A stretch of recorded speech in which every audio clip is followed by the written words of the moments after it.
Shalom sahabat cinta Alkitab, kita bertemu kembali di dalam memahami Alkitab, kitab yang ke-21 dalam perjanjian lama, yaitu kitab Kidung Agung. Selamat belajar sahabat cinta Alkitab. Kitab Kidung Agung, penulis, menurut ayat pertama di kitab ini Raja Salomo menulis Kidung Agung. Nyanyian ini merupakan satu dari antara 1005 yang telah dikarang Raja Salomo, 1 Raja-Raja 4 ayat 32. Arti Kidung Agung berarti kidung ini dianggap sebagai yang teragung dan yang terbaik.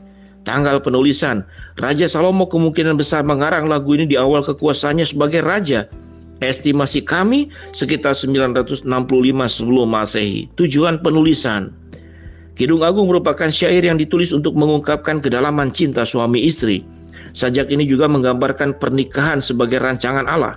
Seorang pria dan wanita harus tinggal bersama dalam konteks pernikahan, saling mencintai secara rohani, emosi, dan jasmani. Kitab ini melawan dua pola pikir ekstrim, yakni pertapaan, paham yang menolak segala kenikmatan dunia, dan hedonisme, paham yang mementingkan kenikmatan dunia semata. Pola perkawinan yang dinyatakan dalam Kidung Agung merupakan suatu model tentang kepedulian, kesetiaan, dan kenikmatan. Ayat kunci Kidung Agung 2 ayat 7, 3 ayat 5, 8 dan 4. Ayat yang keempat, jangan kamu membangkitkan dan menggerakkan cinta sebelum diingininya. Kidung Agung 5 ayat 1, makanlah teman-teman, minumlah sampai mabuk cinta. Kidung Agung 8 ayat 6 sampai 7. Taruhlah aku seperti materai pada hatimu, seperti materai pada lenganmu, karena cinta kuat seperti maut, kegairahan gigi seperti dunia orang mati.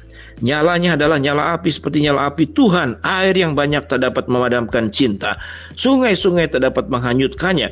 Sekalipun orang memberi segala harta benda rumahnya untuk cinta, namun ia pasti dihina. Rangkuman, sajak ini berbentuk dialog antara suami, sang raja, dan istrinya, orang sulam.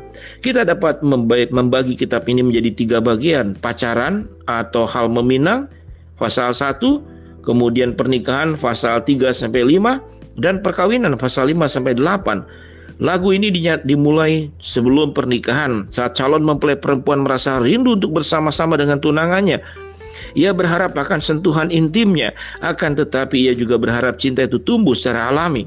Sang raja memuji kecantikan gadis sulam ini, mengatasi perasaan kurang percaya dirinya atas penampilannya. Gadis sulam ini bermimpi bahwa ia kehilangan Salomo dan mencarinya di kota. Dengan bantuan penjaga kota, ia menemukannya dan segera bersamanya padanya, membawanya ke tempat yang aman. Di saat terbangun, ia mengulangi permintaannya supaya cinta itu tidak dipaksakan. Pada malam pernikahan, sekali lagi sang suami memuji kecantikan istrinya. Dalam bahasa simbolik, sang istri mengajak suaminya untuk mengambil bagian dari semua yang ia miliki. Mereka bercinta dan Allah memberkati persatuan mereka ini. Waktu perkawinan itu sudah dijalani, sang suami dan istri menjalani masa yang susah yang diungkapkan melalui impian. Dalam impian keduanya, sang gadis sulam memarahi suaminya dan pergi meninggalkannya. Dipenuhi rasa bersalah, gadis itu mencarinya di dalam kota. Kali ini bukannya dibantu oleh penjaga kota, ia malah dipukul oleh mereka. Simbolik atas hati nurani yang tersiksa, kita menemukan akhir yang bahagia ketika mereka berdua akhirnya bersatu kembali dan didamaikan.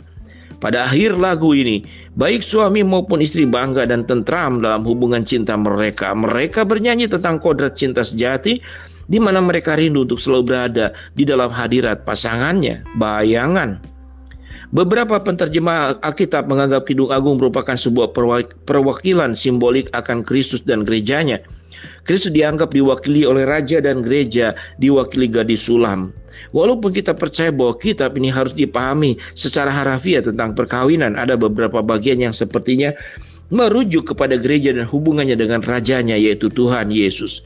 Kidung Agung 2 ayat yang keempat menggambarkan pengalaman yang dialami setiap orang percaya yang dicari dan dibeli oleh Yesus Kristus. Kita dikelilingi kekayaan rohani dan diliputi oleh kasih-Nya. Kidung Agung 2 ayat yang ke-16 berkata, kekasihku kepunyaanku, aku kepunyaan Dia yang menggembalakan domba di tengah-tengah bunga bakung. Ia bukan hanya gambaran tentang tentramnya orang-orang percaya di dalam Kristus, tetapi juga mengenai gembala yang baik kepada domba-domba orang percaya yang memberikan nyawanya bagi kita. Oleh karena Dia, kita tidak lagi ternodai dosa, cacat celah, kita dihapuskan oleh darah-Nya. praktek. Dunia sedang bingung mengenai pernikahan. Meningkatnya perceraian dan upaya mendefinisikan ulang arti pernikahan sangat berbeda dengan apa yang digembarkan dalam Kidung Agung. Pernikahan haruslah dirayakan, dinikmati, dan dihormati. Kitab ini memberi beberapa pedoman praktis untuk memperkuat pernikahan. Yang pertama, perhatikan pasanganmu, sediakan waktu untuk benar-benar mengenal pasanganmu. Yang kedua, dukungan dan pujian, bukannya kritik, merupakan hal yang terpenting dalam sebuah hubungan. Ketiga, nikmatilah pasanganmu, rencanakan liburan bersama, saling menyenangkan satu sama lain. Nikmatilah anugerah cinta kasih dalam pernikahan, pandang sebagai sebuah anugerah dari Allah. Keempat, lakukan apa saja yang diperlukan untuk menguatkan komitmenmu kepada pasangan. Perbaharui janji pernikahanmu, atasi permasalahan dan jangan pernah menganggap bahwa perceraian merupakan solusi.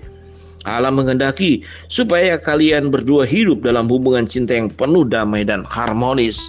Sahabat cinta Alkitab, itulah kitab Kidung Agung, kitab ke-21. Dan biarlah ini menjadi sebuah pedoman khususnya dalam relasi suami istri. Semakin kuat, semakin mencintai, semakin beriman, dan semakin Tuhan dimuliakan lewat hubungan yang sebagaimana dijelaskan dalam kitab Kidung Agung. Shalom, sahabat cinta Alkitab. Kita akan ketemu di dalam kitab yang ke-22, kitab Yesaya. Amin.